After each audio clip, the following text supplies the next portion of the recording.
నమోస్తు దేవ్యై భృగునందనాయై నమోస్తు విష్ణోరురసి స్థితాయై నమోస్తు లక్ష్మ్యై కమలాలయాయై నమోస్తు దామోదర వల్లభాయై.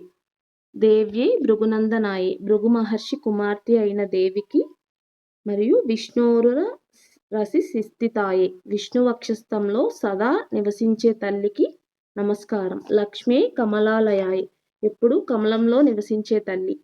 దామోదర వల్లభాయ్ దామోదరుడు అంటే శ్రీకృష్ణ పరమాత్మ. శ్రీకృష్ణ పరమాత్మ యొక్క ప్రియురాలే అయిన దేవికి నమస్కారం. నమోస్తు కాంత్యై కమలేక్షణాయై నమోస్తు భూత్యై భువన ప్రసూత్యై నమోస్తు దేవాది బిరర్చితాయై నమోస్తు నందాత్మజ వల్లభాయై.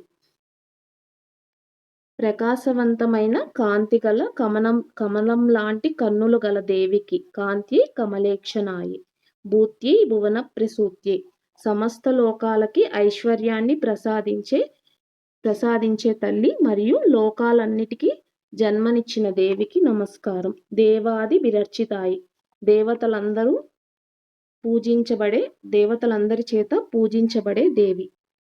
నందాత్మజ వల్లభాయి అంటే నందుని కుమారుడైన శ్రీకృష్ణుడి యొక్క ప్రియురాల నీకు నమస్కరిస్తున్నాను.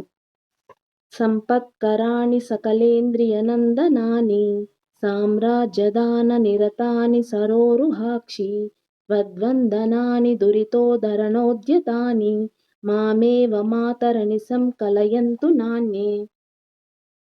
సరోరుహాక్షి ఓ కమలము వంటి నేత్రములు కల్ల తల్లి, ఎవరైతే నీ స్తోత్రములు చేస్తున్నారో వాళ్ళకి సకలేంద్రియ నందనాని ఇంద్రియాలకు ఆనందాన్ని ఇస్తున్నాయమ్మా స్తోత్రాలు.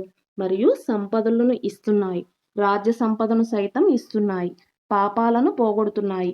అటువంటి నీ స్తోత్రాలు నేను నిత్యం చదివేలాగా ఆశీర్వదించు అని చెప్తున్నారు ఈ శ్లోకంలో, 16వ శ్లోకంలో.